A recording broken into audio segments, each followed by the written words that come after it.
a, a esto que hoy vamos a construir, inventar y tratar de generar este, pensamiento, pensamiento crítico.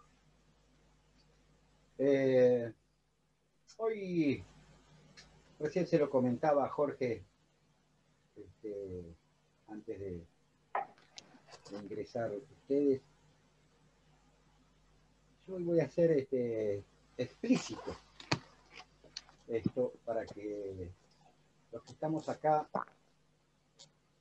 entendamos la importancia que además le otorga.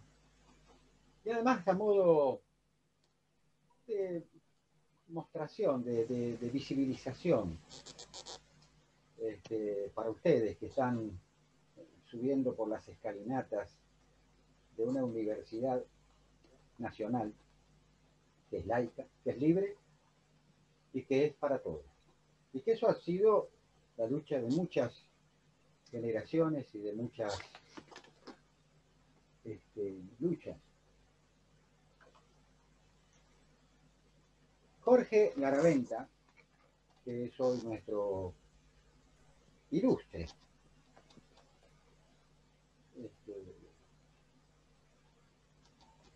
invitado, que desde hace muchos años prestigia a nuestra cátedra y que le ha otorgado a una camada muy importante de alumnos la posibilidad de escucharlo en directo, presencialmente muchas veces y ahora por la coyuntura en este formato, como dice Alfredo, digital, llamado virtual. Él es un hombre de la universidad pública. Y todos los que nos hemos formado en la universidad pública, le agradecemos cuando venimos acá y le devolvemos a la universidad todo lo que nos ha permitido. Porque todos venimos en general, de familias obreras, de familias trabajadoras, que si no hubiéramos tenido la posibilidad de que esa lucha, esos luchadores, desde tanto tiempo, que no hubiéramos tenido a esos antecedentes o a esos antecesores de luchadores, no hubiéramos podido estar hoy acá y ser o ejercer una tarea que tiene que ver con la posibilidad de hacer de este mundo algo mejor. Muchos años pasaron, hoy transitan y ustedes serán los futuros profesionales que tal vez, si esto queda guardado en la memoria, puedan hacernos entender que la universidad la construimos entre todos. No solamente en la construcción del conocimiento, sino en el cotidiano del construir. Y Jorge Garaventa es uno de ellos, ¿no? Y yo esto lo pongo Jorge como tantos otros, pero bueno, hoy en esta oportunidad me permite decir. Jorge es un antiguo amigo mío de luchas, de eventos, de convicciones. Yo lo conocí, digamos, siendo estudiante, allá en la lucha por la ley de salud mental, la ley del psicólogo, perdón, que nos permitió, digamos, pasar de carrera a licenciatura, con gente también luchadora, desaparecidos, por ejemplo, ¿no? Muchos de ellos desaparecidos. Y en general siempre me lo encontré en lugares donde de lo que se hablaba era de cosas complicadas, de cosas que no se podían hablar, en tiempos en los cuales el hablar de esas cosas nos traían y nos sigue trayendo inconvenientes, problemas, enojos. Pero él es un hombre de pelo largo como yo y de canas como yo. Sabemos que todas las tenemos ganadas, una por una, y que no nos van a ganar así sencillamente y que vamos a seguir intentando eso que en algún momento, como ustedes hoy, subiendo las escalinatas de la universidad, teníamos como idea y fuimos aprendiendo. El tema que nos convoca hoy es un tema bien de esta época, ¿no? Porque además de hablar de violencia de género, que es un tema atroz, de femicidio, en una de esas también seguramente Jorge nos introducirá al pensar esta calamidad que tenemos tan cercana. Luego hablar de la construcción de la masculinidad, ¿no? Que tal vez para la posición masculina tenga que ser un elemento central para poder entender qué es lo que nos está pasando en una sociedad donde lo patriarcal, lo sexista, lo machista, lo homofóbico, todas estas calamidades siguen estando. Así que, mi estimado Jorge, un honor, un privilegio, un gusto, un placer que estés acá y que a modo de conversatorio, digamos, ¿no? Ya más o menos estamos teniendo cierto entrenamiento. Hay un grupo importante de alumnos que tienen la llama, ese fuego interno encendido y les sale, ¿no? Entonces ya hay preguntas. La idea así de la formalidad es poder hacer 3 Zoom, en el cual estés corto porque entre el armado, etcétera, etcétera, no te dejará el suficiente tiempo para tu primera exposición, que será escuchada atentamente. Una segunda también para ampliar y una tercera por si hay preguntas o intercambios. Pero decía que como esto yo ya lo he visto que se ha producido en los distintos encuentros anteriores, sería fantástico que esto sea un conversatorio entre todos. Que ustedes también puedan ahí levantar la mano y decir, quiero preguntar, acercándonos a lo más habitual que hemos tenido siempre, ¿no? Que es el encuentro.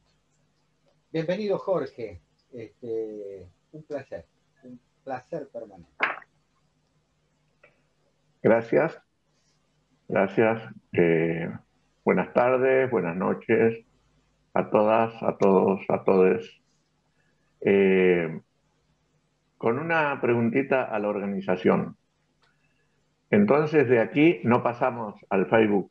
Es decir, hacemos todo el proceso por acá. ¿Cómo estaría? Exactamente. Hacemos el proceso todo por acá. Esto queda grabado en mañana, más tardar, pasado. Aparecería la grabación porque yo tengo que esperar que se grabe, bueno, todo un proceso y está. Esto yo lo subo y en una de esas algún alumno se anima y hace alguna pregunta y a lo sumo esa pregunta te la pasaremos, pero cambiamos el formato a que Perfecto, pero uno vamos a hacer una cosa más concreta, si les parece, no, más concreta no, perdón, más complementaria a lo que ustedes están proponiendo.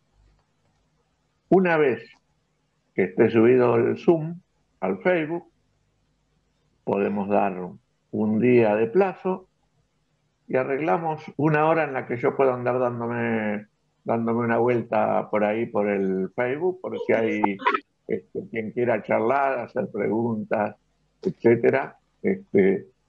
Estaría en vivo ahí, no sé, al día siguiente. Bueno, eso lo arreglamos y ustedes lo comunicarán a los alumnos, ¿sí? Perfecto. Así que bueno, Y hay otra cosa más, sumo una cosa más, disculpame. Veo que están escribiendo ya en el chat. Hagamos una cosa. Alguien que quiera y que se denomine ahora en este momento, que se encargue, si ve una pregunta, de transmitirla a, y anunciarla, cosa de que en una de esas sirva para que se ponga en palabras, y no que sea una necesidad de andar controlando, porque si no uno se pierde leyendo. Eugenio, si querés yo te digo, o sea, tengo el chat a mano. Por eso digo, más que yo quiero, yo siempre quiero. Hasta que, si vos querés, listo. Dale, sí, sí. Entonces, vos vas a ser la vocera que intervenís, tenés posibilidad de abrir a ver, tu nombre. Azorey, tu nombre, ¿no? Agustina. Agustina, ahora sí. Agustina será nuestra secretaria de preguntas. Listo. Jorge. Bueno, vamos a comenzar por el principio. Agradecidísimo a la cátedra, a Eugenio, a María Angélica y a los muchas que se han hecho presentes. La verdad que es una alegría poder sostener estos espacios y estos espacios de la universidad pública, porque como yo voy a retomar lo que decía Eugenio hace un ratito, para decir mi frase de cabecera, y que es que si no estuviera la universidad pública, por lo menos lo que es seguro es que ni yo, ni Eugenio, ni María Angélica podrían estar acá, y probablemente muchas de los que están hoy en el rol de aprendizaje tampoco podrían estar, ¿no? Este es el milagro de la universidad pública, y me parece que es importante valorizarlo cada día, porque de lo contrario la universidad se convierte en una herramienta de clase pudiente, ¿no? Mientras que la universidad pública intenta democratizar la circulación del saber. Creo que esto es valiosísimo, ¿no?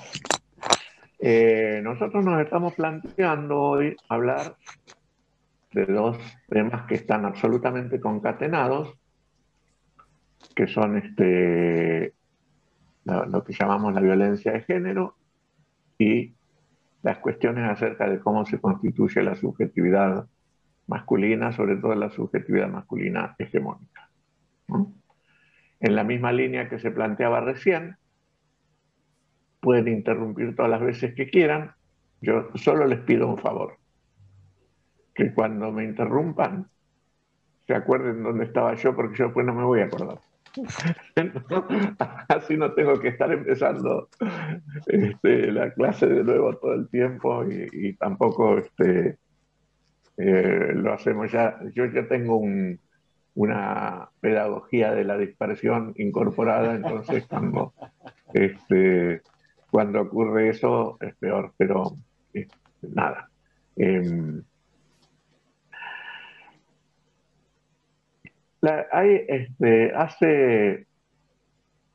Hace unas clases, ustedes eran chicos todavía, Eugenio, en una de las primeras clases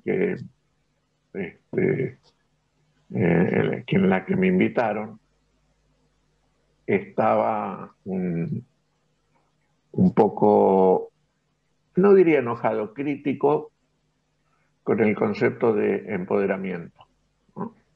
Un concepto que a veces se pone muy de moda, que a veces puede tener alguna pertinencia, pero Eugenio hablaba con un criterio epistemológico muy profundo de el cómo sí al que puede conducir la cuestión del empoderamiento, ¿no?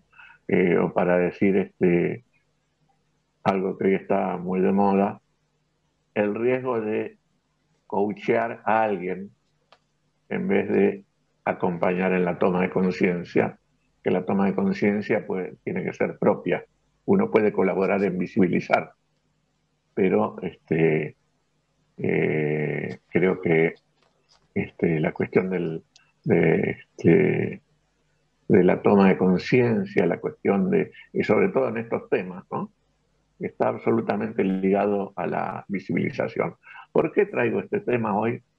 Porque cuando hablamos de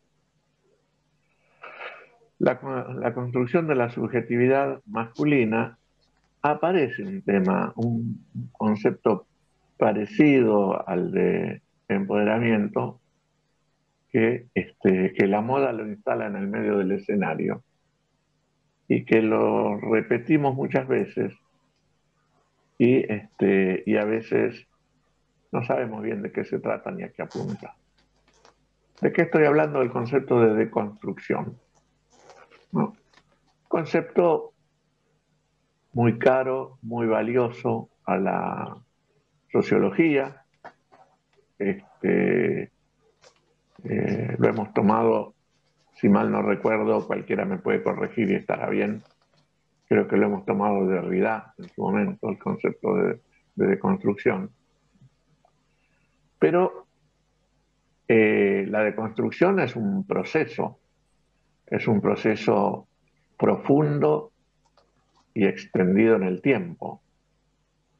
Y es un proceso que tiene una raigambre cultural muy fuerte. Es decir, yo no me deconstruyo porque pienso que lo que hice está mal y que no lo tengo que volver a hacer. Porque eso es como ignorar las construcciones psíquicas, ¿no? Entonces ahí es donde después terminamos como sorprendiéndonos de que creíamos que había una deconstrucción y resulta que, como decía Freud, volvemos a tropezar con la misma piedra, ¿no? Entonces, es cierto que si estamos pensando en una sociedad más igualitaria, es cierto que si estamos pensando en una sociedad donde cada quien puede ejercer plenamente sus derechos, es importante que se genere una deconstrucción de situaciones, pero la deconstrucción personal fundamentalmente va a llegar en la medida en que haya una deconstrucción desde lo social, ¿sí? Esta es un poco me parece que es la concepción en la que nos encontramos y creo que es la construcción en la que tenemos un encuentro importante con la filosofía y la ideología de la cátedra, ¿no? Que es que los procesos son sociales. Esto sin desresponsabilizar lo individual, ¿sí? Pero es fundamental tener en cuenta que la raíz de todos los procesos que nos atraviesan tiene que ver con la sociedad, ¿no? Después, sí, puede ser que en lo personal, por mucho trabajo de reflexión, más trabajo analítico, más etcétera, etcétera, etcétera, uno vaya produciendo transformaciones personales. Pero que a los efectos del crecimiento de la sociedad son casi anecdóticos. No los estoy desvalorizando, los estoy poniendo en su lugar. Esto es importante también tenerlo en cuenta. Estos dos temas que nos planteamos hoy están íntimamente ligados. Y subrayemos la palabra íntimamente ligados, ¿no? La violencia de género va de la mano del ejercicio de la masculinidad hegemónica, ¿no? Y en ese sentido vamos a hacer una reivindicación, porque he visto con alegría, con satisfacción, que en el alumnado hay muchas mujeres, pero he visto con satisfacción que hay muchos hombres, ¿no? Entonces, por un segundo me voy a dirigir a mis congéneres, a pedirles que desarmen cualquier tipo de escucha defensiva, ¿sí? No, no soy un hombre que reniega de la masculinidad, o lo contrario, ¿sí? No soy alguien que cree eh, que la lucha contra la violencia de género es la lucha de las mujeres contra los hombres. Todo lo contrario, creo que la lucha contra la violencia de género es la lucha de hombres y mujeres contra el machismo, ¿no? Y esa es una primera definición importante, fundamental. Cuando hagan el parcial, el trabajo, el final, no sé cuáles son las, las categorías de evaluación que tiene la cátedra, pero es importante que puedan deslizar estas cuestiones, que puedan hacer una diferenciación muy grande, que se pueda transmitir que machismo y masculinidad no son sinónimos, que el machismo es una filosofía de muerte, de destrucción, de desigualdad, de eliminación del otro, de la otra, del contrincante, del que está enfrente, para cumplir con sus propios designios. Mientras que la masculinidad es la recreación más valorable del ser varón, ¿sí? Así como Bourdieu decía que ser hombre es encontrarse con el poder, nosotros decimos que ser hombre no es solamente encontrarse con el poder para ejercer la violencia y la desigualdad, sino que ser hombre por lo menos debería ser esto del ejercicio honesto y pacífico de la masculinidad. Y no es un tema pequeño, no es un tema, no es un tema secundario, es un tema grosso, es un tema nodal, ¿no? Dicho esto, podemos decir que la violencia de género sí es sinónimo de violencia contra la mujer.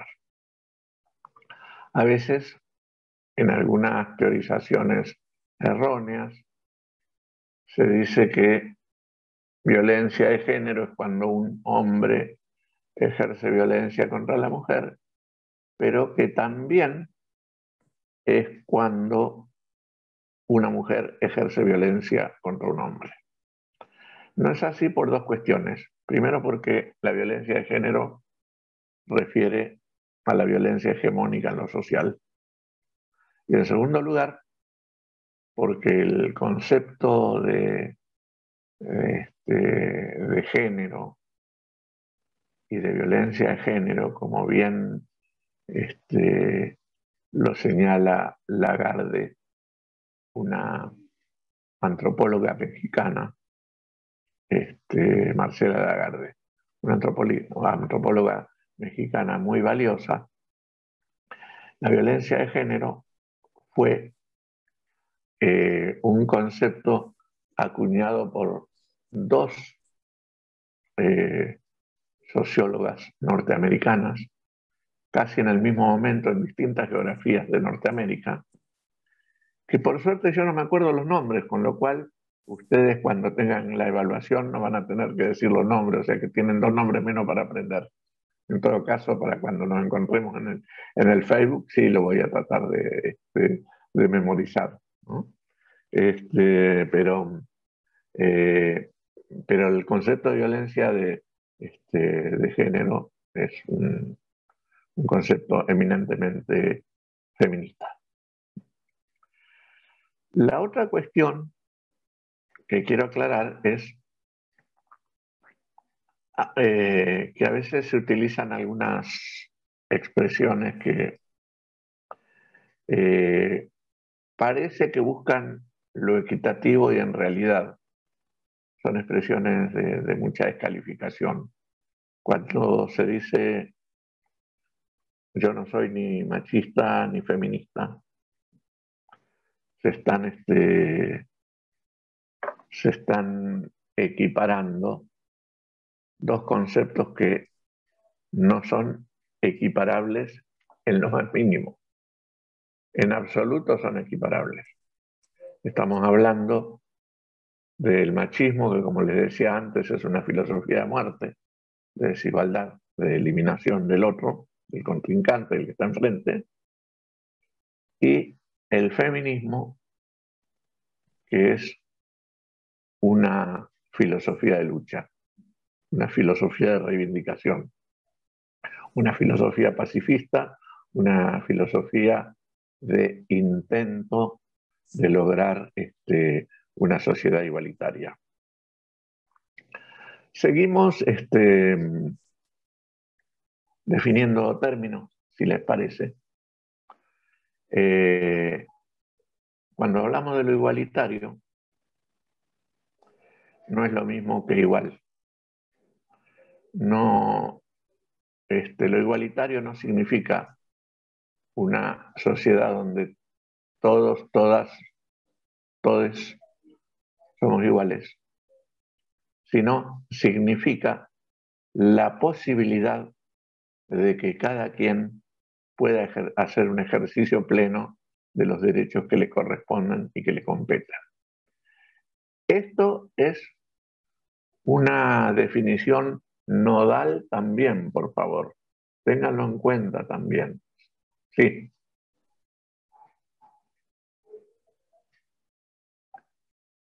Estás muteado. Está muteado.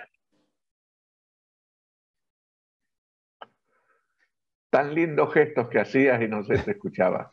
En un minuto se va a cortar, así que reiniciamos todos y cuanto más rápido nos metemos, continuamos. Perfecto. Volvemos al mismo link que tenían de antes.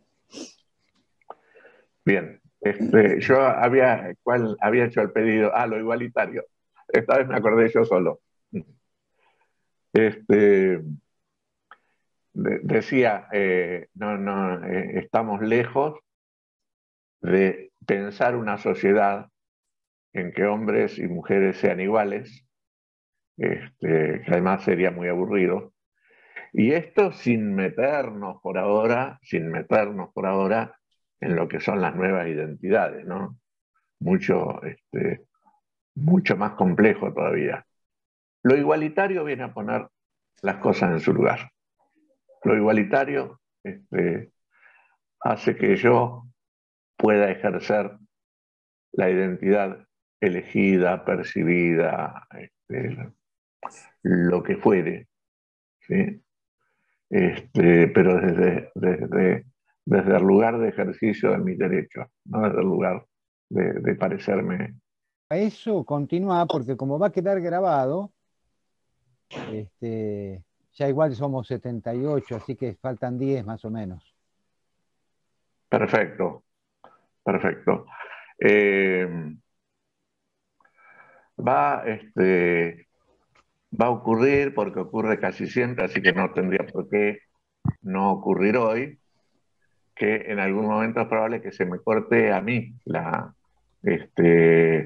porque me suele ocurrir con la tablet, y entonces a no entrar en pánico mientras mientras Eugenio va a decir, va a exagerar dos o tres cuestiones que yo puedo haber dicho bien y que él va a decir que estuvieron maravillosas, yo cambio de dispositivo y vuelvo a entrar, así que tranquilo con eso.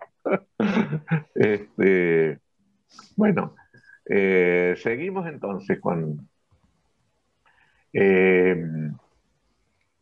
quedó claro lo igualitario, alcancé a decirlo todo este, antes de que se cortara, alcancé a decirlo todo. Miren el grado de soberbia que a uno le agarra cuando quise decir que alcancé a decir todo el concepto. Bueno, sigamos. El, la otra cuestión de redefinición de cosas, ¿no? Eh, Ustedes saben que los movimientos que cuestionan los posicionamientos clásicos de las sociedades terminan de alguna manera generando enemistades. El feminismo con su potencia transformadora no iba a ser menos en una sociedad mundialmente conservadora, salvo algunas pequeñas excepciones, ¿no? Entonces, ha cosechado un concepto bastante desagradable y bastante generalizado en quienes descalifican el feminismo, que es el concepto de feminazi. Se utiliza para descalificar a las mujeres que luchan y reclaman sus derechos, ese concepto. Ese concepto tiene, además de ser un insulto descalificante, peca de una ignorancia fundamental, una ignorancia histórica, porque creo que es importante señalar e investigar en Alemania los movimientos feministas que estaban digamos, en gestación, en el advenimiento del nazismo, fueron un grano para, para los jerarcas nazis, ¿no? A punto tal que una de las defensas que fue salvaje, una de las reacciones sociales que fue salvajemente torturada, ¿no? En España, con el franquismo, primo hermano mayor del nazismo, en España el feminismo previo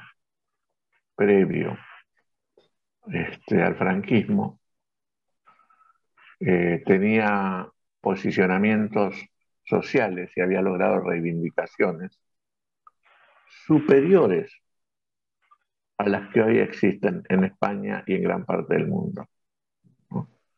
Por eso se constituyó el feminismo, que sí estaba estructurado como tal, se constituyó en uno de los enemigos fundamentales del franquismo, y es interesante leer la historia del feminismo en España para ver de qué manera salvajemente fueron diezmados esos movimientos, asesinando a las cultoras de estos movimientos, ¿no? Dicho todo esto, voy a reiterar que no soy feminista y no creo que los hombres deban ser feministas, creo que pueden acompañar, tomar conciencia, pero bastante los hombres tenemos con cuestionarnos algunas de las cuestiones de nuestras subjetividades, como para encima pretender cargarnos al hombro esa denominación. Dejemos que las mujeres sean feministas, que es como tiene que ser, y acompañemos sus luchas, que es como tiene que ser, revisando nuestros machismos, que es como debe ser también. Hay un concepto más que voy a traer. Yo no estoy de acuerdo con el concepto de micromachismo. Me parece que el concepto de micromachismo es encubridor y misericordioso. Yo creo que tenemos cosas machistas, no tenemos micromachismo. Tenemos cada uno de los hombres, tenemos micromachismo. Jorge, perdón que te Sí, interrumpa. ¿A qué te referís con que es misericordioso? ¿Por qué es misericordioso el micromachismo? Con los hombres, supongo. porque es como cuando vos hablas de micromachismo, es como decir, sí, es un machismo, pero, pero es chiquitito, ¿eh? Es un machismo pequeño.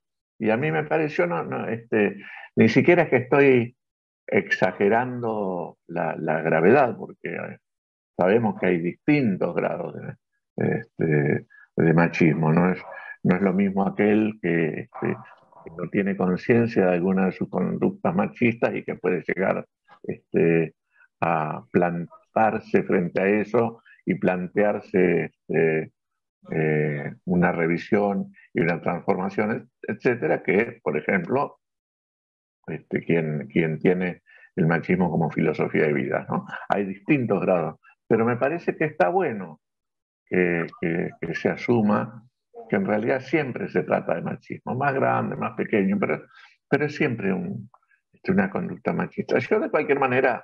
eh, eh, Jorge, una pequeña interrupción. A propósito, que me gustó, ¿no? Esta idea ¿no?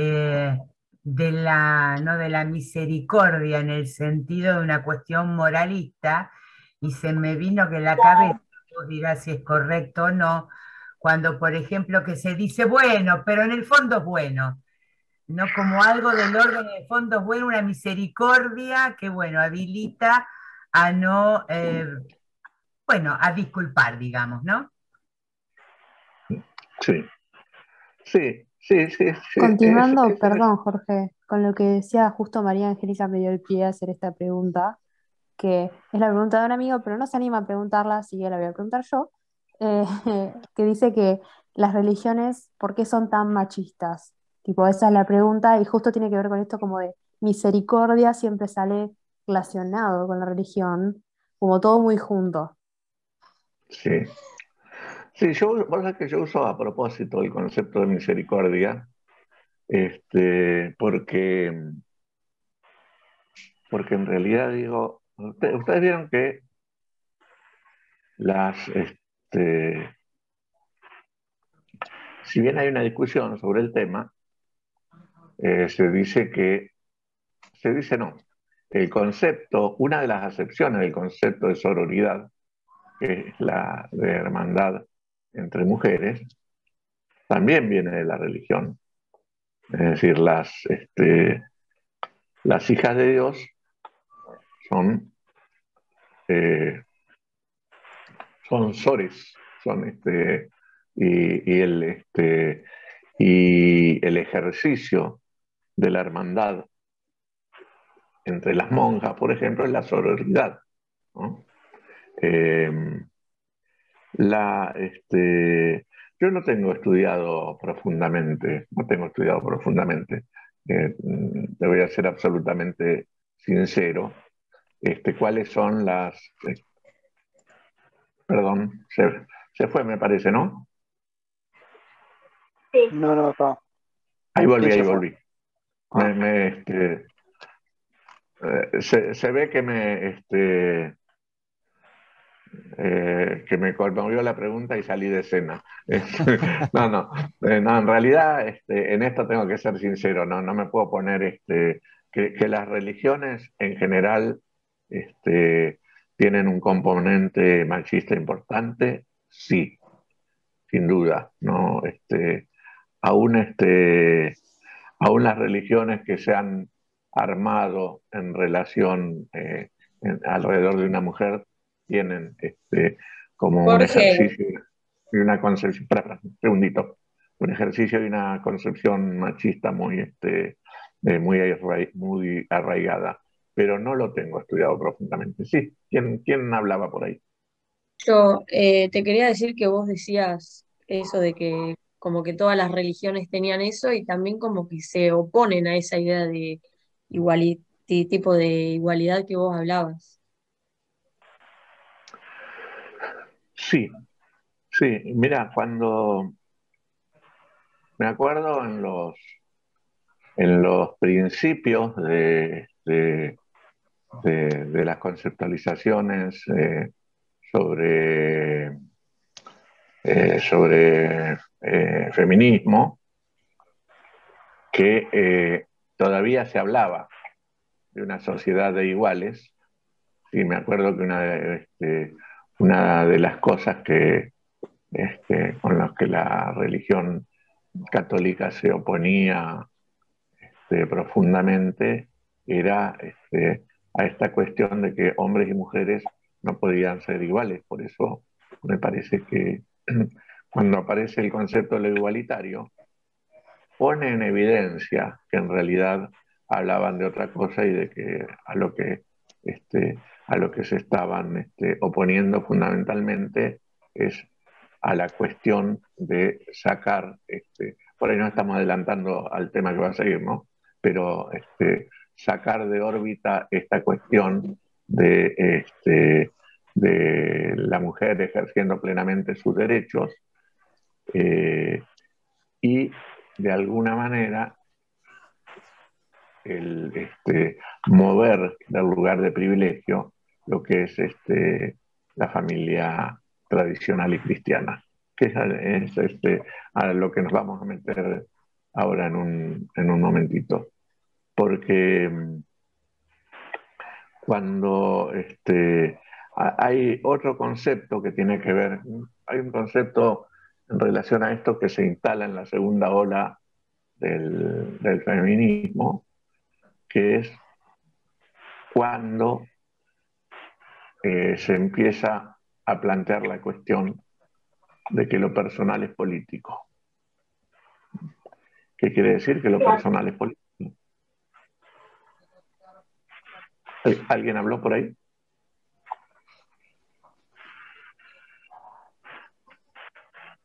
Bueno, cuando se plantea que lo personal es político, lo que se está planteando es que lo personal es público. Y tiene que ver con aquella concepción clásica social donde se dividía entre lo público y lo privado. Lo público era, entre comillas, el reinado de la mujer. Perdón, al revés. Lo privado era, entre comillas, el reinado de la mujer y lo público se constituía en aquel espacio donde el hombre ejercía la vida, el dominio, etc. Digo, lo privado como el reinado de la mujer, entre comillas, porque era un espacio, y sigue siendo todavía en algunos sectores sociales, un espacio de sumisión, un espacio de sobrecarga, y cada vez con más, con más elementos podemos ver que además lo privado se constituye en un espacio donde crece a niveles exorbitantes la violencia contra la mujer y el abuso sexual y la violencia contra la niñez, ¿no? por eso yo planteo siempre, hay una cuestión en un libro que escribimos con Eva Giberti. Ambos decimos en distintos lugares del libro que el hogar no es necesariamente el lugar más seguro para la niñez y para la mujer, ¿no? No necesariamente, decimos, no es que no siempre, sino que no necesariamente. La anécdota cómica es que Eva no sabe si lo saco de mí, yo no sé si lo saqué de Eva, este concepto. Tratándose de Eva Giberti, no tengo ninguna duda de que yo lo saqué de Eva, no tengo, pero ni la más mínima duda, y no es un ejercicio, no es un ejercicio de modestia. Es que Eva, yo no sé si la han leído, si no la han leído, agarren cualquier libro, cualquier artículo de ella. Eva es una mujer que revolucionó la psicología, que revolucionó el género, que escribió y teorizó sobre cuánto tema social, psicológico se les ocurra. Y es una mujer que ha colaborado muchísimo en esta cuestión de que la violencia de género hoy esté tan visibilizada. ¿Qué es la violencia de género? Y a esto vuelvo a lo que había quedado dicho por la mitad al principio. Es la violencia contra la mujer por el hecho de ser mujer. Esto suena a una frase hecha que hay que empezar a desmembrarla. Es la violencia contra la mujer cuando empieza a reclamar un lugar igualitario, cuando empieza a reclamar el ejercicio pleno, ¿no? Cuando se plantea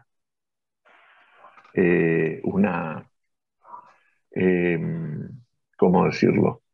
Cuando se plantea una cierta autonomía sexual, afectiva, social, económica, personal, lo que sea. Cuando una mujer se empieza a plantear este tipo de cosas y está con un machista, el resultado son las conductas que apuntan a impedir ese ejercicio autónomo del ser mujer.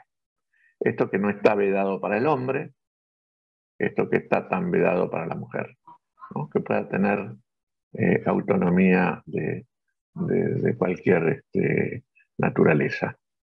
Después pueden aparecer otros temas que pueden relativizar esto o no, como son las cuestiones de la responsabilidad afectiva, si correspondiere, como son las cuestiones de los acuerdos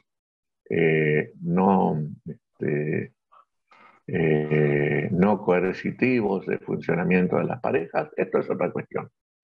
Pero en principio, la violencia apunta siempre a el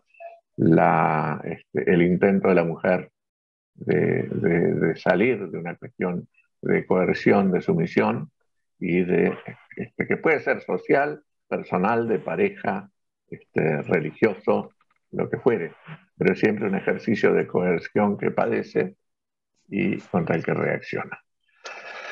Acá vamos a hacer, si les parece, otra definición que creo que es bastante interesante.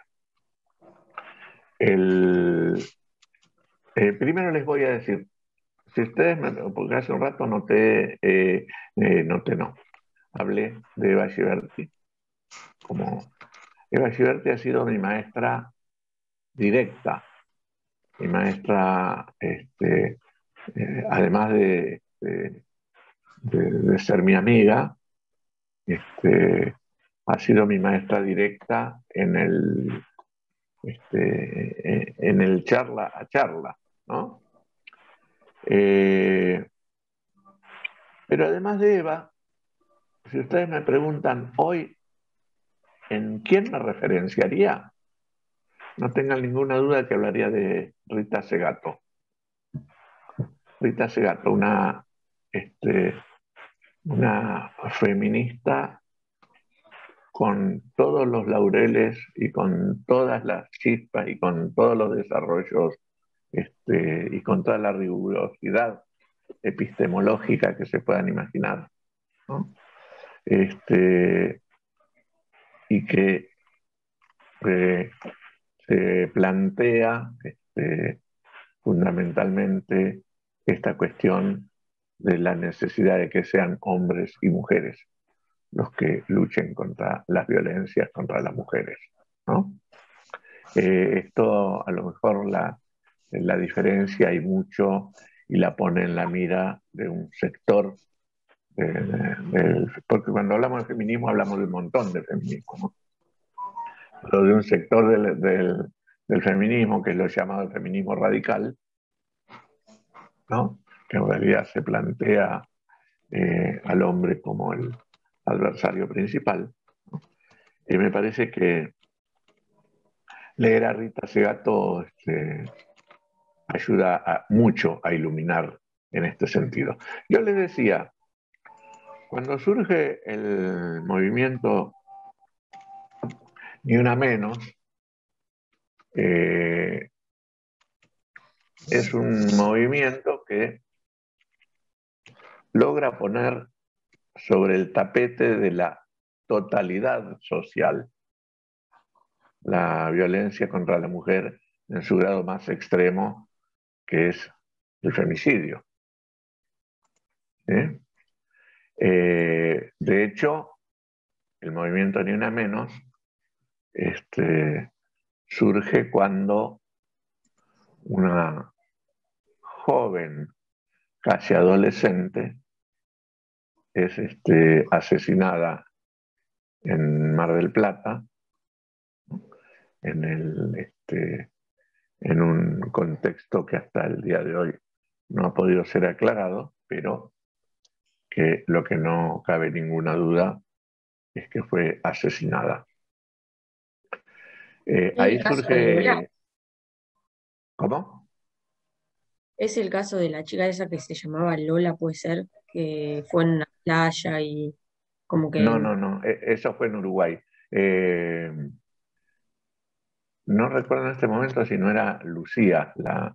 Si alguien tiene por ahí el Google a mano, por favor, porque son tantos los femicidios que hemos padecido, pero este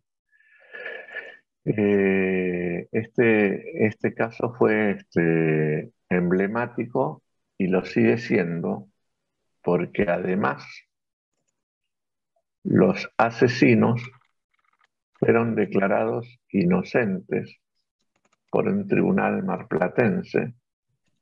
Jorge, en el chat pusieron Lucía Pérez.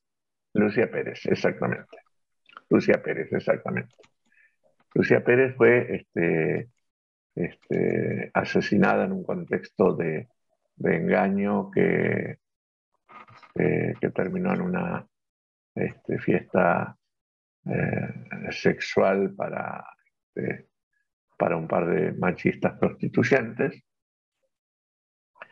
Y lo paradójico de esto es que algunos años después, un tribunal malplatense, esto les ruego que lean el fallo en internet, el tribunal marplatense los declara inocentes porque consideraba que ella había ido por su propia voluntad a esa fiesta sexual, que la habían tratado muy cortésmente. Ustedes fíjense que la asesinaron. Y que además, para declarar inocente a uno de los asesinos, el tribunal contó que hasta le había comprado una Sindor a ella, ¿no? Bueno, este tribunal hoy está a un paso de un jury, y además el juicio fue anulado y se tiene que hacer de nuevo, ¿no? Pero no era eso a lo que yo apuntaba. Digamos, apareció este tema en buena hora de lo que pasó con el juicio, que no es algo extraño. Ocurre muy a menudo, ¿no?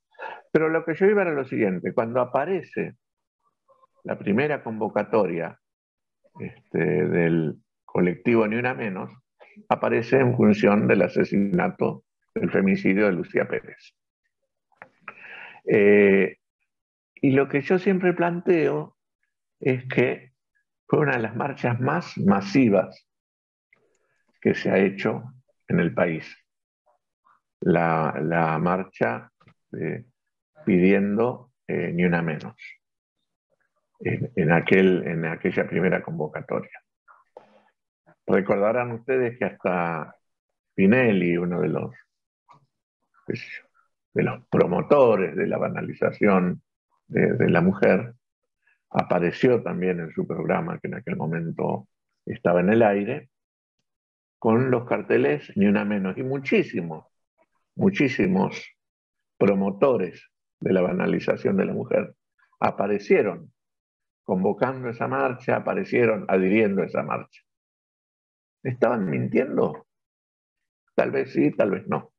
Lo que yo planteo es lo siguiente: porque si hubo una marcha tan absolutamente masiva en todo el país, ¿cómo nos explicamos que la violencia contra la mujer siguió creciendo y que los femicidios siguieron creciendo? Bueno, en realidad, uno de los problemas, no sé si problema, uno de los motivos, es que estas marchas fueron convocadas a partir de la espectacularidad de algunos femicidios. Espectacularidad que conmovió al grueso de la sociedad. ¿Cómo se conmueve el grueso de la sociedad con este tipo de cuestiones muy mediatizadas? Se conmueve 3 días, el cuarto día afloja y el quinto ya se olvidaron, ¿no? Pero en realidad conmovieron estos femicidios espectaculares y sus detalles, pero no hubo una sinapsis, no hubo una conexión entre lo que es un femicidio como la fase superior de la violencia de género y todo el proceso que empieza con el ninguneo, un empujón, un insulto, un grito, un chiste machista, etc. En la medida que no se haga un nexo entre todo esto, es muy difícil que haya una conciencia plena y real. Yo creo igual que ha habido muchos avances, ¿eh? Tampoco es que estamos igual que siempre. Ha habido indudablemente muchos avances.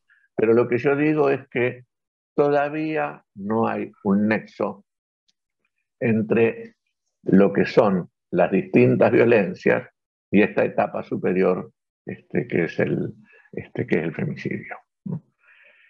La otra cuestión que quiero decir antes de plantear algunas cosas sobre la subjetividad masculina, la otra cosa que me parece importante señalar es que haya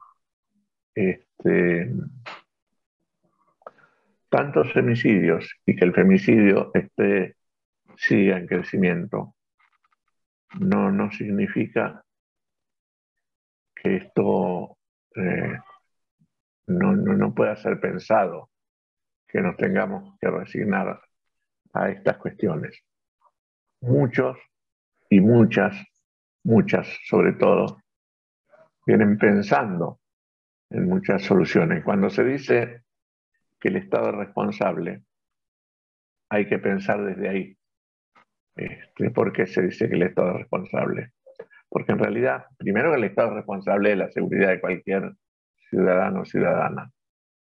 Pero en segundo lugar, porque el Estado tiene la obligación de implementar políticas públicas específicas que apunten a, a proteger ahí donde hay una desprotección tan, tan radical como es la cuestión de las violencias contra la mujer. ¿Sí? Cuando nosotros hablamos de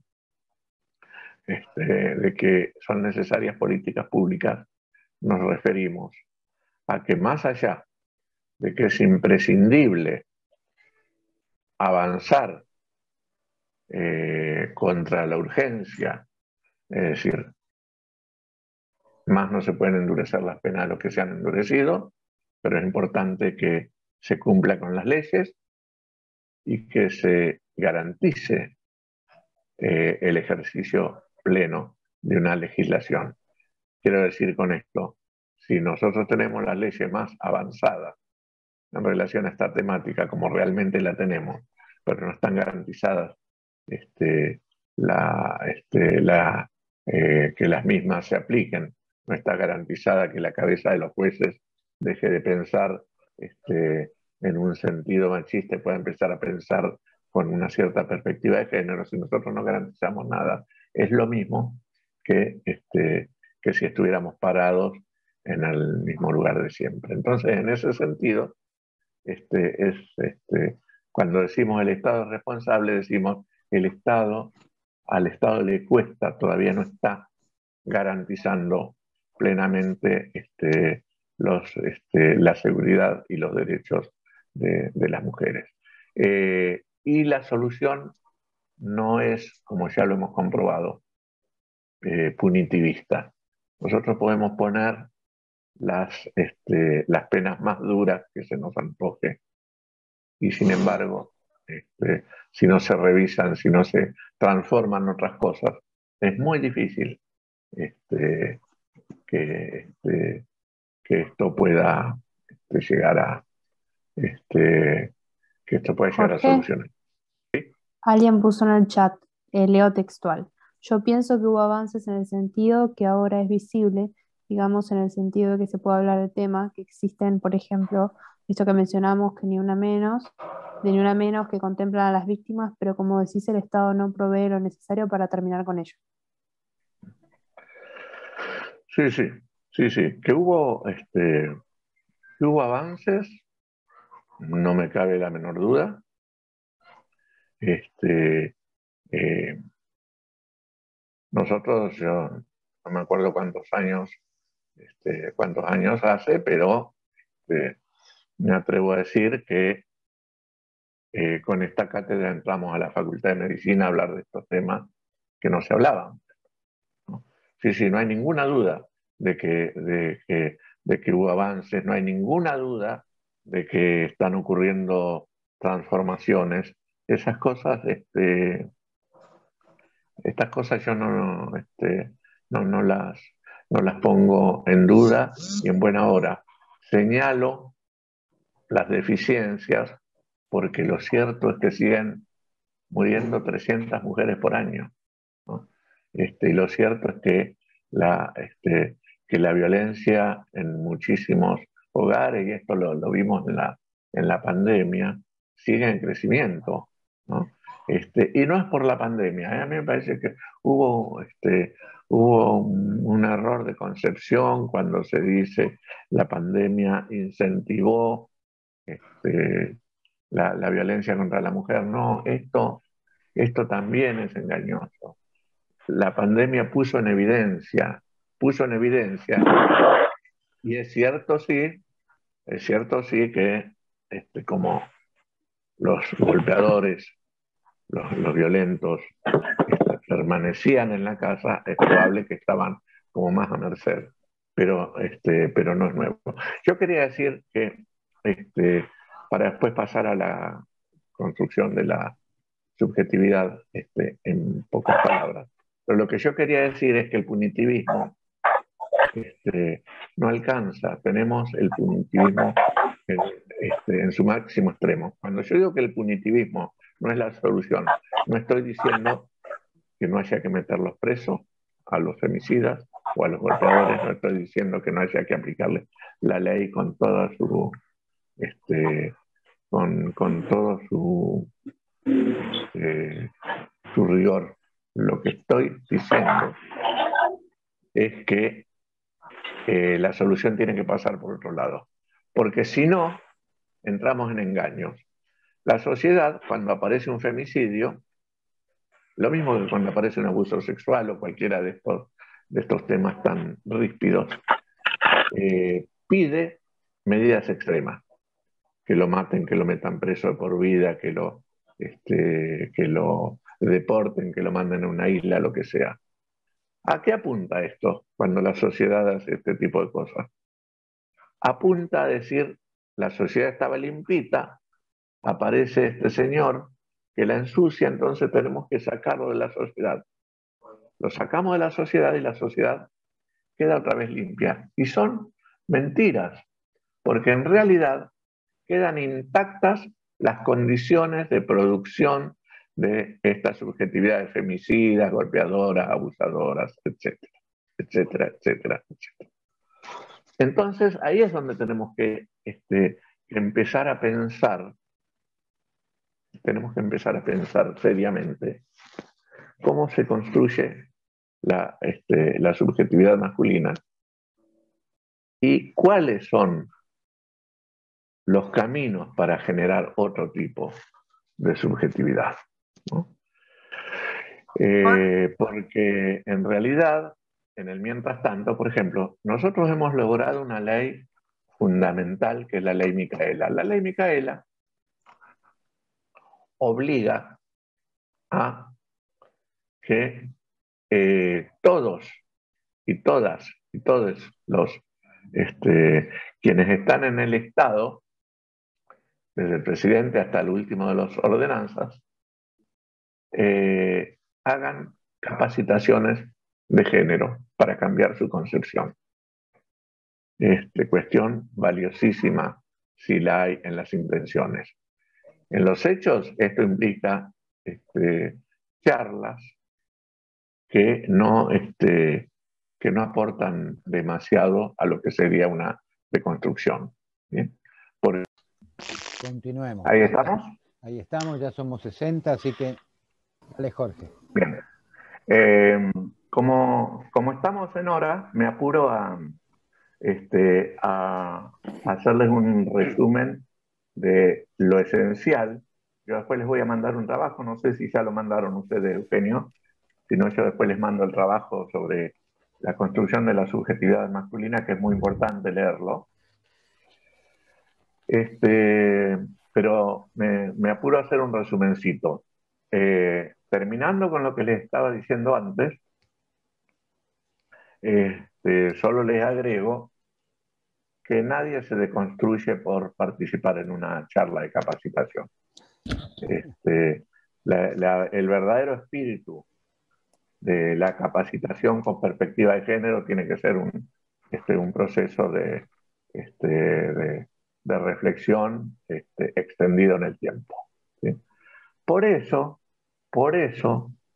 si hay algo que hemos señalado siempre como la vía regia para empezar a combatir la violencia contra la mujer y el abuso sexual y la violencia contra la niñez, es la educación sexual integral, que si mal no recuerdo, tuvieron la semana pasada o la otra semana una clase con Susana Galarzo, ¿no? O sea que por suerte ahí no me tengo que extender mucho más que con el título, educación sexual integral con perspectiva de género desde las primeras instancias de la educación.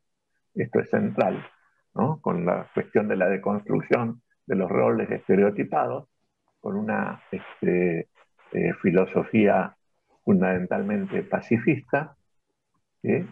Y que apunte a dejar de criar machitos y princesas, ¿no?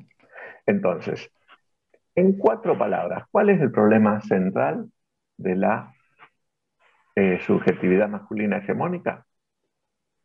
Que la subjetividad masculina, o sea que el hombre, desde niño, desde muy pequeñito, se lo educa para que se diferencie de 3 cuestiones fundamentales. Para que combata en sí mismo todo lo que es, todo lo femenino, para que combata en sí mismo todo lo que es homosexual y para que combata todo lo que es ser niño. Con lo cual, se imaginan el desastre que esto genera en la construcción de la subjetividad, porque todo esto se lleva puesto, todo este proceso se lleva puesta la ternura, y por lo tanto, al llevarse puesta la ternura, se lleva puesta la posibilidad del ejercicio de las expresiones de afecto, de cariño, de llanto, etcétera, etcétera, etcétera, todas cuestiones que son vistas como enemigas de la masculinidad, ¿sí? Estos son los desastres que después genera eh, a partir de formarse esta personalidad, esta subjetividad hegemónica. Hoy estamos en un proceso donde nos estamos planteando, tal vez no nos estamos planteando, se nos están imponiendo nuevas masculinidades.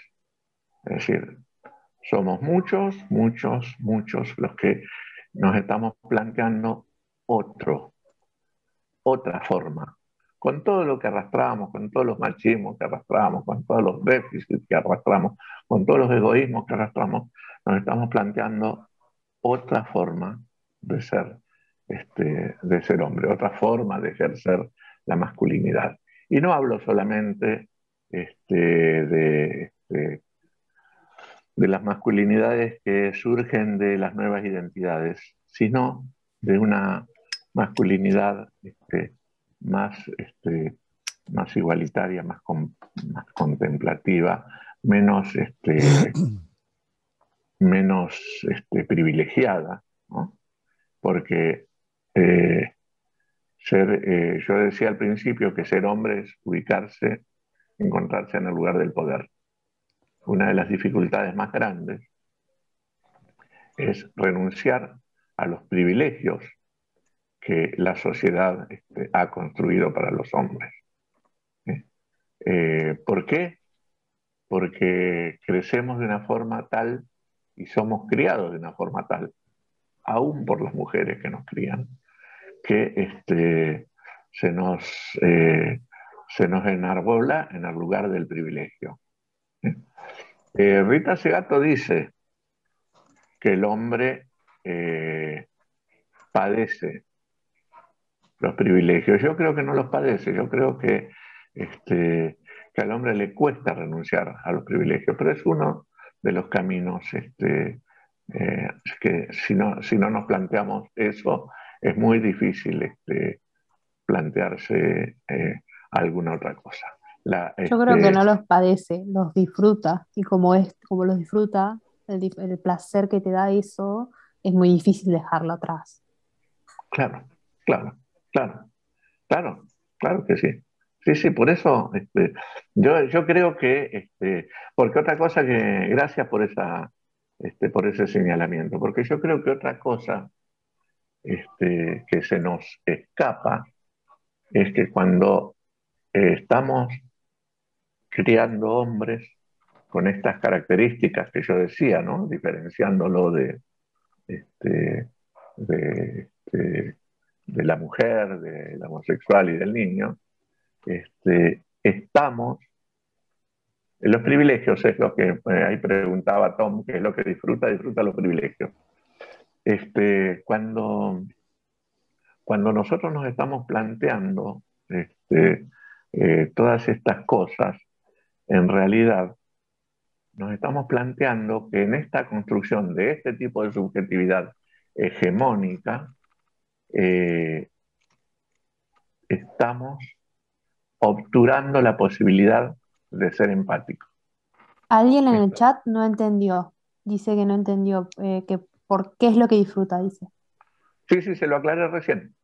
Se lo aclaré recién que lo que Quería hacer se disfruta. Jorge, discúlpame que te interrumpa, porque la verdad, bueno, sin desperdicio, como siempre, escucharte es un placer, sin desperdicio. No me da cosa hasta interrumpir. Buah. Pero una de las cuestiones que me parece interesante, no a propósito de que durante mucho tiempo, así como decís bueno, no que castigar, juzgar, meter preso es necesario, pero no es suficiente, tiene que ver más que nada con una cuestión de deconstrucción, si no somos funcionales al sistema, ¿viste? Metemos presos, que también es necesario, pero nada cambia. Eso que durante mucho tiempo se escuchó, que también una manera de ser funcional al patriarcado, es un enfermo. O sea, el que mataba, el que asesinaba a una mujer era un enfermo. ¿Qué es lo que tenés para decir de esto, Jorge? Estás poniendo el dedo en la llaga porque es uno de los temas más difíciles y sobre todo para un psicólogo. Yo no sé si nosotros aclaramos que al principio que yo soy psicólogo, pero estamos poniendo... Mira, porque el tema es el siguiente. Decimos, y yo creo que está bien decirlo así, que si planteamos que los violentos y que los femicidas son enfermos, estamos dando pasto a que la justicia diga, bueno, si es un enfermo, hay que tratarlo, hay que curarlo, no hay que condenarlo. En todo caso, hay que hacer otra cosa con esta persona. Otra de las vertientes de la misericordia. Otra de las vertientes. Exacto. Sí, la otra cuestión es, entonces decimos que no son enfermos, ¿no? Ahora, si no son enfermos, ¿cuál es la concepción de salud mental que tenemos? Porque estamos hablando de que alguien que es capaz de golpear a una mujer sistemáticamente, o que es capaz de asesinarla, no es enfermo. Entonces, lo que yo planteo es esto. Hagamos una diferenciación funcional que nos va a aportar muchísimo. Porque esta preocupación de si son sanos, el plato. Tengo 3. No, más, voy a tener 3. Tomá. No se peleen con la mamá, ¿ves? Ahí tendrías que llevarle vos el plato a tu mamá. Vamos a seguir. No sabía que estaba. Es que pasa que tengo coronavirus y tengo 3 platos acá. Sí. Okay, no te da perdón, ningún problema. No te da ningún problema. Si no pasaran estas cosas, la virtualidad sería un embole. Así que en buena hora que pasan estas cosas. A lo que yo iba era lo siguiente. Yo lo que empecé a plantear es que le demos un sesgo judicial de la siguiente manera. No hagamos el corte acerca de si el individuo es sano o si el individuo es enfermo. Hagamos el corte en si tiene o no tiene conciencia del acto que está ejerciendo. si tuvo o no tuvo conciencia del acto que está ejerciendo. Y ahí me parece que hacemos un corte por otro lado, porque después, si pensamos que es un enfermo, pero tuvo conciencia de lo que estaba haciendo, bueno, irá preso. Y en la cárcel, y sin pensar en beneficios procesales, plantearemos los abordajes terapéuticos necesarios si es que es posible. Sabemos que con los psicópatas, si llegamos a estar con un individuo que porta una psicopatía, es casi imposible hacer algún tipo de movimiento en ese sentido. Pero me parece que el corte pasa por ahí, no si es sano o si es enfermo, son individuos y que lo peor de todo esto es que efectivamente, con bastante asiduidad, comprobamos que sí, que son individuos que tienen conciencia de lo que están haciendo, que en la mayoría de los casos ha habido alevosía y premeditación, que ha habido una construcción de ese proceso de violencia contra la mujer, y que hay un disfrute. Este es otro tema importantísimo a tener en cuenta, que hay un disfrute fundamental, que hay un disfrute fundamental en el sufrimiento de la mujer, en la cuestión de verla sometida a su voluntad y verla convertida en una cosa. Sí, perdón, ¿alguien quería decir algo? Me parece que estamos como pasadísimos, ¿no? De hora, pero... No exactamente, no estamos pasados, al revés, creo que nos faltan por lo menos 6 horas más para seguir escuchándote, pero sí, prontamente, eso para que no vean que yo no exagero, y creo que acordamos la mayoría de los que estamos acá, que esto no es una exageración, es apenas un inicio de reflexión. Sí estamos cercanos a que se termine este tercer Zoom, y digamos, los convoco a que generen todas las preguntas que puedan ahora para que si se acaba puedan ser elaboradas en las comisiones y después se las traslademos a Jorge, y si hay posibilidad, generemos esto que él nos propuso generosamente, como habitualmente él suele ser. Lo ratifico y me avengo a un horario que sea adecuado para los horarios de tanto de la cátedra como de los compañeros y compañeras, alumnos y alumnas. ¿Sí? Yo quería decir una cosa, que esto que decía María Angélica también, que cuando hay un femicidio siempre se plantea si la persona era sana o enferma, y capaz, ¿por qué se plantea solo en los femicidios o en los temas de violencia contra la mujer y no en otros crímenes? No sé, capaz es parte del patriarcado, ¿no? De vivir en una sociedad machista. La respuesta está en tu propio desarrollo, efectivamente.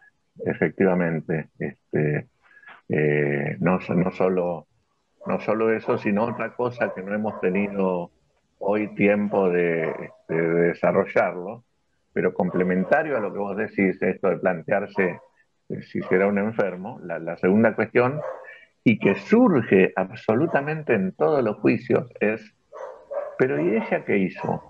¿No? ¿Qué fue aquella famosa pregunta de Mirta Legrand cuando le dijo a no sé quién, no te ofendas, pero ¿vos qué hiciste para que te pegara? ¿No? Creo que Susana Jiménez también llegó a preguntar lo mismo. Uno puede decir, bueno, Susana Jiménez y es Mirta Legrand, sí, son las comunicadoras más vistas de la televisión argentina, ¿no? O sea que son complementarios. Dos mujeres que han sido víctimas de la violencia de género.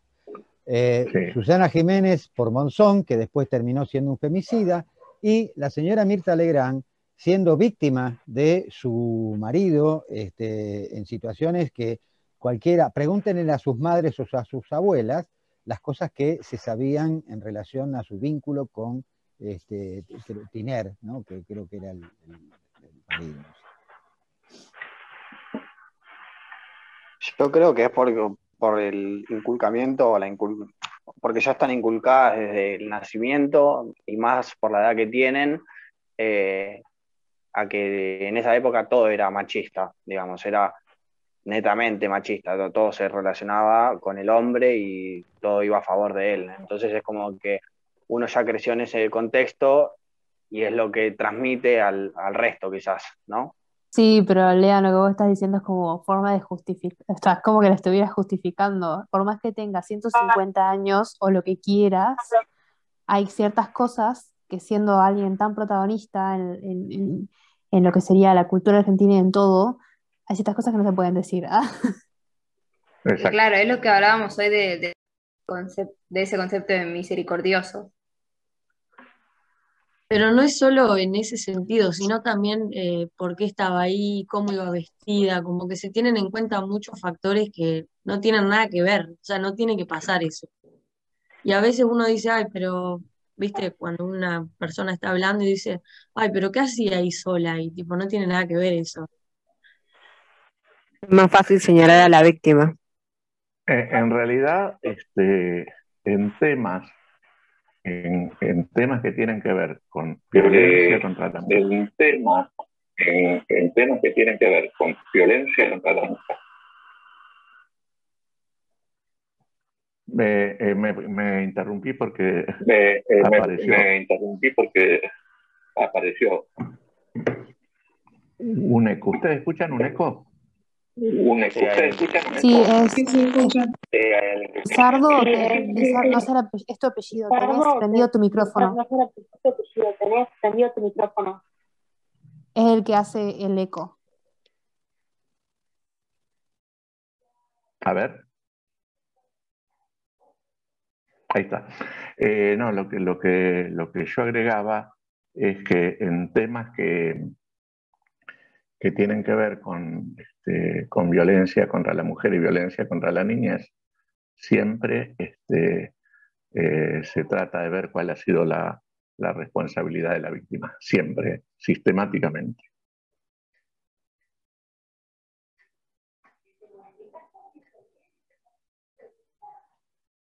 Y eso no tendría que ver con lo que ustedes... También, o sea, a propósito de estos temas,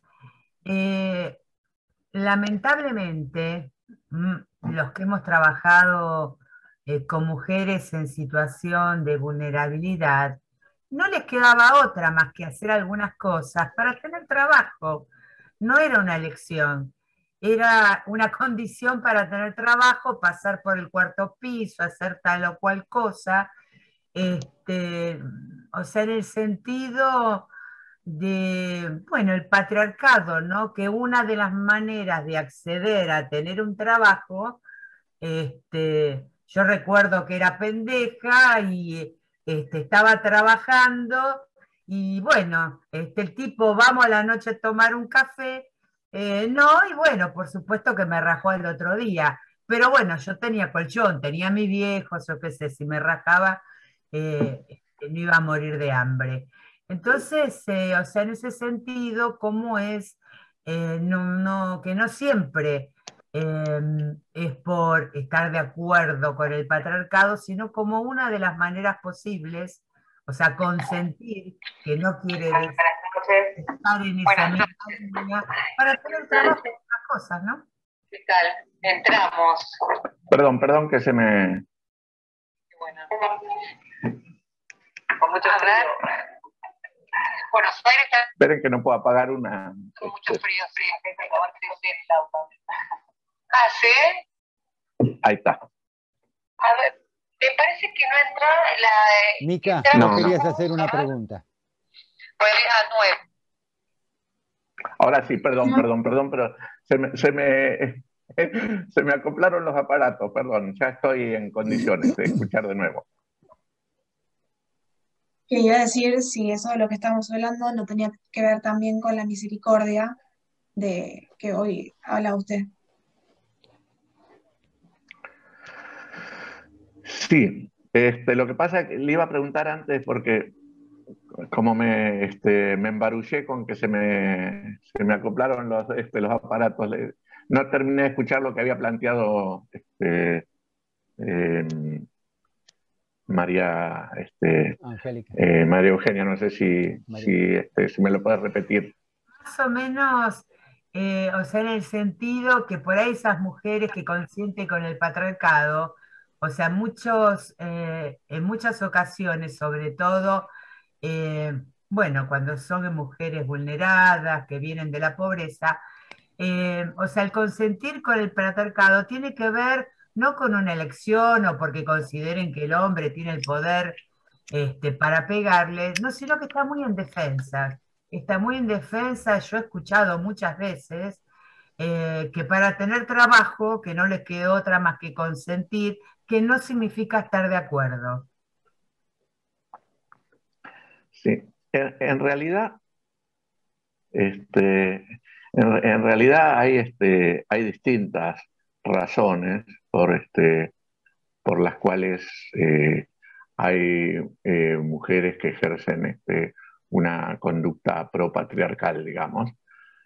Pero antes de desarrollar en 2 palabras eso, quiero aclarar una cuestión. No son la mayoría de las mujeres, esto es importante, porque si no estaríamos negando la contundencia de la transformación que están produciendo hoy los colectivos de mujeres. Ni siquiera encuadro todo dentro del feminismo, digo, el colectivo de mujeres, ¿no? Pero lo cierto es que hay una cuestión que no se puede soslayar. Hombres y mujeres crecemos y nos desarrollamos en esta cultura patriarcal.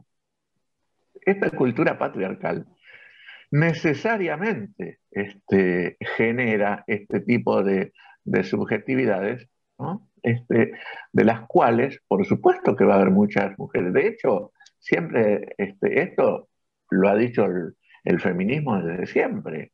Hay patriarcado que además es transmitido desde la cuna por las voces maternas. Esto es así. Esto es así, esto no se puede soslayar.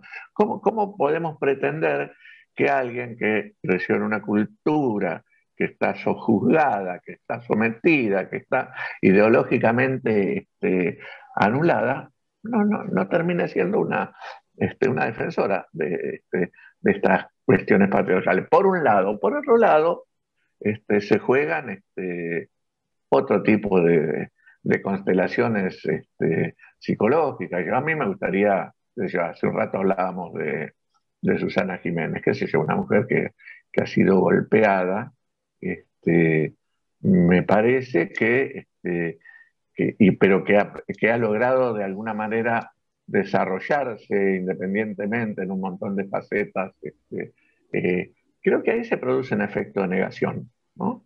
Ahí se produce un efecto de negación importante, un efecto de negación o, lo que es peor, de renegación, ¿sí? La negación es: yo no veo esto que está ocurriendo o que me ocurrió porque me angustia mucho admitir que me ocurrió. Esa es la negación. La renegación, que si bien es un mecanismo de la perversión, pero no solamente, la renegación es aquel mecanismo por el cual yo sé que esto ocurrió o que está ocurriendo, pero en el mismo acto lo niego. Lo veo y lo niego, las dos cosas a la vez. Entonces, cuando Susana Jiménez pregunta, ¿pero vos hiciste algo para...? En realidad, ella está viendo y a su vez está negando, porque ella lo padeció. Ella lo padeció, y lo padeció y se separó, y después de un tiempo, ella reivindicaba su relación. Decía que nunca más volvería. O sea, lo decía, nunca más volvería porque no quiero más la violencia. No. Pero a su vez, sostiene esto, de que algo, bueno, el famoso algo habrán hecho. El famoso algo habrán hecho. Las sociedades son complejas y no son inocentes de este tipo de destino de muchos de los integrantes de la sociedad. Esto es importante. ¿No? Las sociedades no son inocentes, las sociedades producen las subjetividades que después padecen. Por eso me parece muy interesante también, además de pensarlo desde las construcciones sociales, entender y poder pensar la construcción de la subjetividad del sujeto, valga la redundancia. Si nosotros empezamos a pensar al Edipo como una matriz despótica, concepto de León Rosinder, es ya en ese núcleo original donde esa función materna y esa función paterna de una ley comienza, y en el Edipo la internalización de las normas, hace a que esta cultura se reproduzca y se replique desde el núcleo original, llamado matriz edípica, a un conjunto social que también tiene aspectos del orden tradicional, cultural, etcétera, etcétera, que lo fomentan, ¿no? Me parece interesante revisar, ya ustedes han tenido que transitar la unidad donde hablamos de las etapas de evolución psicosexual y resignificar el Edipo, ¿no? La construcción del superyo como instancia de la internalización de normas, ¿no? Sí, interesante lo que planteas vos, Eugenio, a lo que yo siempre le agrego la cuestión de los desarrollos kleinianos que dan cuenta del odio temprano. Exactamente. Que si no es resuelto adecuadamente, después puede generar subjetividades problemáticas para la sociedad. Melanie Klein habla de que el individuo desarrolla sentimientos de odio muy profundos hacia la madre cuando siente que lo abandona o que no viene corriendo a darle el sustento, y que desarrolla sentimientos de amor también profundísimos cuando es asistido, ¿no?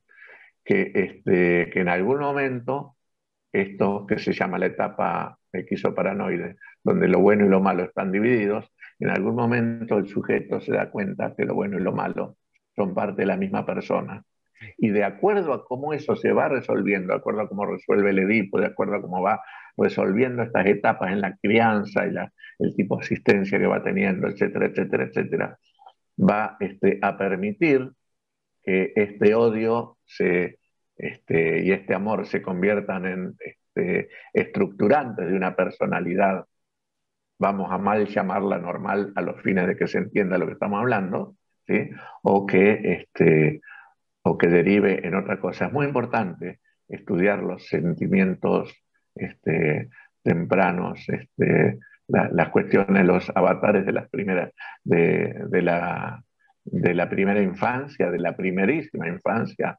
Es fundamental entenderlo, porque de eso va a depender mucho lo que después ocurra. Cuando ustedes fíjense hasta dónde esto tiene importancia, que se juega, por ejemplo, en las parejas, ¿sí? Cuando uno está armando una pareja, por ejemplo, cuando uno está armando una pareja, ahí está todo lo bueno y todo lo malo está en otro lado. En algún momento, que es lo que nosotros decimos, cuando se cae el imaginario, ahí es donde empieza una relación de pareja en serio, por ejemplo, que es cuando uno logra entender, soportar y aceptar que lo bueno y lo malo pueden estar en una misma persona.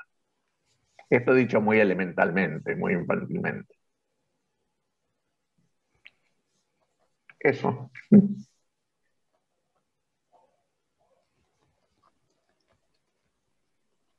Vamos, son las preguntas, por favor.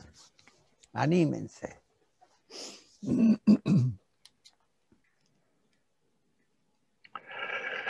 Lo que pasa es que hemos sido muy contundentes y la hemos cansado a la gente, Eugenio. Claro, Vos antes no me pareció que habías anunciado, por lo de la interferencia quedó ahí, bueno, que sin decir, o sea, el concepto de empatía, ¿puede ser? Sí, sí, sí, sí. Lo que yo planteo es que cuando se educa con tanta dureza, no tenés que llorar porque lloran las mujeres. No tenés que ser un nene porque ya está creciendo. No podés hacer eso, no podés jugar con las muñecas porque sos un puto. Cuando aparecen todas estas cosas, se va generando, no en todo, por supuesto, ¿no? Pero se va generando una cuestión de un ahogo de la empatía. Ya no hay no hay posibilidad de ponerse en el lugar del otro porque estoy desesperado por ser hombre y por ejercer este rol de hombre que me ha tocado, de varoncito, ¿no? Empiezan siendo varoncito, porque no es que el hombre no debe llorar, el niño varón no debe llorar, eso hacen las mujeres, ¿no? Entonces todo eso va produciendo un endurecimiento que hace muy difícil ponerse en el lugar. Encima las mujeres lloran, se emocionan, Son juegan, débiles. son débiles, claro, todos los prejuicios que se ponen en juego. Entonces, ¿cómo haces para empatizar con eso? Lo que es, te aparece como alguien que seguramente lo vas percibiendo como inferior, que es desechable, ¿no? ¿Cómo haces para construir la empatía en el medio de una educación que creo que recién hoy nos estamos dando cuenta los, los efectos que produce? Yo la otra vez escuchaba, alguien decía que los femicidios ocurren ahora, ¿no? Y que antes no ocurrían cosas que no es cierto, los femicidios ocurrieron siempre, tenían otros nombres, crímenes pasionales, estaban más ocultos, qué sé yo. Nadie dijo que Monzón era un femicida. Eso apareció muchos años después, ¿no? Y como eso tenemos barreras, tenemos 10.000 femicidios clásicos que no eran llamados de esa manera, ¿no? Entonces me parece que ahí es donde yo creo que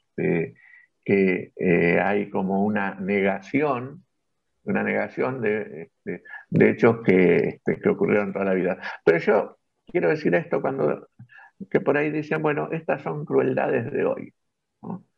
Sí, es cierto que hay un ejercicio de la crueldad más desembosado, si se quiere, en la cosa cotidiana, es cierto. Pero venimos de una sociedad que toleró 30.000 desaparecidos. Ojo, ojo, eso no es crueldad. Me parece que hay que tener mucho cuidado cuando decimos que hay un incremento de la crueldad. De hecho, Alfredo Grande no habla de violencia de género, sino de crueldad de género, cosa que me parece un hallazgo fundamental, ¿no? Y es cierto, como dice Ana Fernández, que hay un incremento de la misma, pero eso no nos tiene que permitir negar lo que ha ocurrido toda la vida. Y lo que ha ocurrido toda la vida no tiene que permitirnos la liviandad de decir, bueno, ocurrió siempre, no, porque también es importante asumir que está ocurriendo ahora y que las soluciones hay que buscarlas ahora y que es posible, es necesario, y por eso en buena hora tribunas como estas que nos permiten nada, decir las cosas que decimos. Algunas buenas, otras no tanto, pero... Excelente. Me haces pensar también que venimos de un continente y una América que ha sido víctima de genocidios de los originarios, y entonces ahí también podemos pensar en las xenofobias en una historia de violencia. Y también me parece interesante que hoy se pueda hablar, se pueda visibilizar y se pueda denunciar, que sería esta instancia superadora, ¿no? Y también se pueda reparar, ¿no? Quedan apenas 1 minuto 30 de este último segmento y como titular de la cátedra, como encargado de esta enseñanza, quiero agradecerte, Jorge, nuevamente. Quiero, en esto último, y si alguno más tiene algo para decirle a él, también se sume, yo quedándome más callado, enriquecedor, movilizante. Silencios de reflexión, creo que son estos. Silencios para pensar y que nos pueda servir también para pensar en las violencias que ejercemos como profesionales de la salud y las iatrogenias que muchas veces somos capaces de hacer violentando a nuestros pacientes. El agradecido soy yo y ustedes me dirán cuándo nos vemos en el Facebook, una vez que suban estas charlas que hemos tenido hoy. Así que yo les agradezco profundamente y ojalá este espacio siga